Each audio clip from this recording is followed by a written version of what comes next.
नमस्कार, मैं डॉक्टर प्रवेश कुमार, सहायक प्रोफेसर, राजकीय रजा स्नातकोत्तर महाविद्यालय Rampur, human rights refresher course के लिए मैं अपना प्रस्तुतिकरण दे रहा हूं। और यह प्रस्तुतिकरण 5 से 7 मिनट की वीडियो है। इसका टॉपिक है महाविद्यालय की उत्कृष्टता की शैक्षिक उपलब्धि हेतु हम अपने महाविद्यालय में हमें क्या कर सकते हैं और क्या हमारा रोल है, हमारी क्या भूमिका हो सकती है। इस संबंध में मैं कहना चाहूँगा कि यह जो सेमिनार का प्रस्तुतिकरण है, इसके अंतर्गत हम अपने महाविद्यालय में सबसे पहला कार्य यह है कि यदि शिक्षा के स्तर को ऊपर ले जाना है तो उसके लिए हमें सबसे पहले समय से महाविद्यालय में उपस्थित होना चाहिए। अर्थात पहला बिंदु ये आता है कि ये उनकी अटेंडेंस है, उपस्थिति अनिवार्य है। यदि महाविद्यालय में शिक्षकों की उपस्थिति नहीं होगी तो उसका अनुशासन सही नहीं हो पाएगा। दूसरी बात ये आती है कि वो है अपने टाइम मैनेजमेंट के आधार पर महाविद्यालय में यदि काम करेंगे तो उसकी महाविद्यालय की जो शैक्षिक उपलब्धि है वो अग्रसर होगी, बढ़ेगी।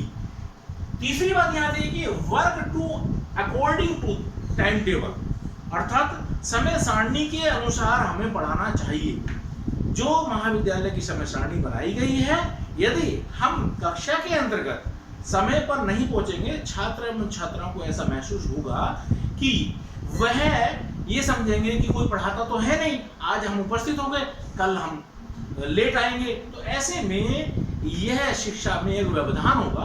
तो सभी शिक्षकों की भूमिका होनी चाहिए कि कक्षा में पीरियड शुरू होने से पहले 5 मिनट पहले पहुंच जाना अनिवार्य होना चाहिए। नेक्स्ट बिंदु यह आएगा कि महाविद्यालय के अंतर्गत एक अनुशासन की भूमिका होती है। यदि महाविद्यालय में अनुशासन नहीं होंगे या उसके स्थान पर दंगे फसाद होंगे तो शैक्षिक माहौल में अवश्य ही परिवर्तन होगा। अर्थात वह स्थिति ऐसी होगी कि शिक्षा की स्थिति दयनीय हो जाएगी, अर्थात शिक्षा का स्तर गिर जाएगा। हमारे और भी एक रोल है कि हम एजुकेशनल जो एनवायरनमेंट है, जो शैक्षिक परिवेश है, जो शैक्षिक पर्यावरण है, उसे बनाने में यदि हम अपनी भूमिका अदा कर देंगे तो महाविद्यालय में एक शैक्षिक माहौल की स्थिति बन जाएगी। और उसके अंतर्गत भी छात्र एवं छात्राओं का एक ऐसा पर्यावरण हो जाएगा, शैक्षिक उपस्थिति हो जाएगी, छात्रों को अपने टाइम टेबल के अनुसार वो जो कक्षा लेना शुरू कर देंगे।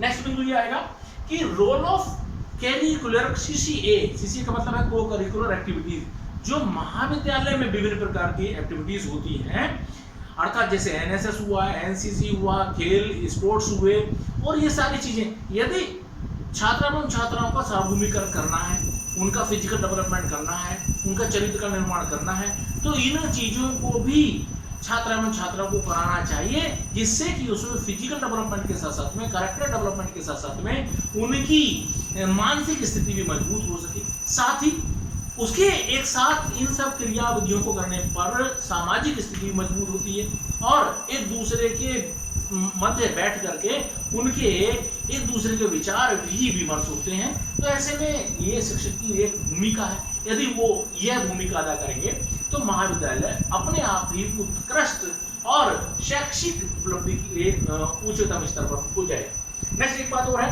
कि रेस्पॉन्सिबिलिटी, शिक्षक की एक दायित्व है कि वह अपने दायित्वों का निर्वहन करे। दूसरे क्या कर रहे हैं, तीसरा क्या कर रहा है, उन सब पर नहीं जाना चाहिए, बल्कि अपेक्षा है कि स्वयं पर अपने काम पर ध्यान दें, दूसरों को काम पर ध्यान नहीं दें। नेक्स्ट बात है प्रॉब्लम सॉल्विंग ऑफ स्टूडेंट, अर्थात छात्र छात्रों को विभिन्न प्रकार की समस्याएं होती हैं, शैक्षिक से संबंधित होती हैं, अपने विषय से संबंधित होती हैं, अपने टॉपिक से संबंधित होती है। उन समस्याओं को समाधान करेंगे तो छात्र स्वतः ही उनकी ओर आकर्षित होंगे और वह उनको सम्मान भी देंगे। नेक्स्ट बात आती है यूनिवर्सलाइजेशन ऑफ द स्टूडेंट, अर्थात छात्रों का सार्वभौमिकरण करना है तो उसके लिए हमें नई नई जानकारियां प्राप्त होनी चाहिए और नई नई जानकारियों के माध्यम से राष्ट्रीय और अंतर्राष्ट्रीय स्तर पर हम उनको अवगत कराएं, जिससे कि छात्र एवं छात्राओं का सामाजिक परिवेश के साथ साथ में राष्ट्रीय स्तर के परिवेश में अंतर्राष्ट्रीय स्तर में भी उनका सार्वभौमिकरण हो और वह आगे जाकर के उनमें प्रतिभा करें।